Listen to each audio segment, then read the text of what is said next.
আজকে party IPFT আমাদের বিভাগীয় পার্টি অফিসে আজকে বিশেষ কারণে আমরা আবার প্রেস মিট মাধ্যমে আজকে বার্তা দিতে এসেছি।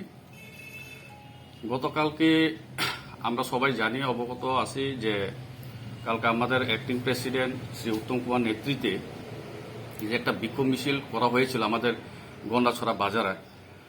তো এখানে বিশেষ করে অমরপুরের যে জায়গা হস্তান্তর নিয়ে আমরা বিক্ষোভ মিছিল ছিল। তো সেকেন্ড এজেন্ডা উনি একটু এখানে বলতে গিয়ে একটু আজকে এই প্রেস মিট মাধ্যমে এটা আমরা সংশোধন করতাম চাই।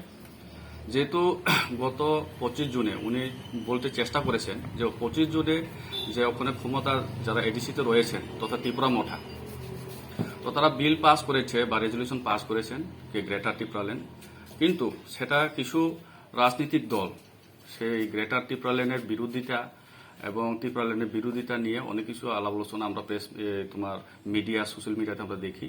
তার কারণে সেটাও উনি পাল্টা প্রতিবাদ করেছেন যে ত্রিপুরাল্যান্ড বা গ্রেটার ত্রিপুরাল্যান্ড এগেন্সে যারা, তার বিরুদ্ধে এই বিক্ষোভ মিছিলের মাধ্যমে উনি বার্তা দিতে চেষ্টা করেছেন।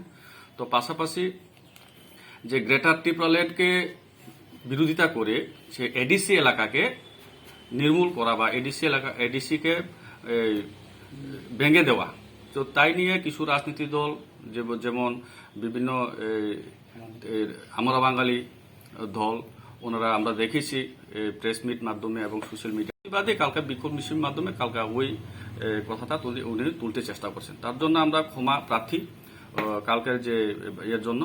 তো আমরা বিশেষ করে আমাদের উত্তম ত্রিপুরা, তো উনি ওই কথা নিয়ে কিছু বলবেন। তো গতকাল আমি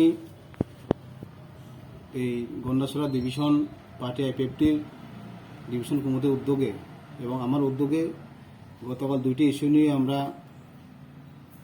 এই বিক্ষোভ মিছিল করেছিলাম।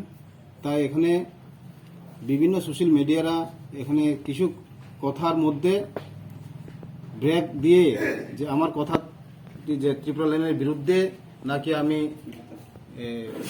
গ্রেটার ত্রিপুরাল্যান্ডের বিরুদ্ধে নাকি আমি অপোজ করেছে, এসব কথা উঠেছে।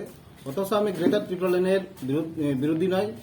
এখানে আমি বলেছি যে গতকাল আমি বলছি যে এডিসি প্রশাসন গত কয়েকদিন আগে যে গ্রেটার ত্রিপুরাল্যান্ড বিল পাস করেছেন, তার বিরুদ্ধে আমি গতকাল নাম বলছি না, বিশেষ করে আমরা বাঙালি দল তার বিরুদ্ধে আন্দোলন চালিয়েছে সারা ত্রিপুরা রাজ্যে।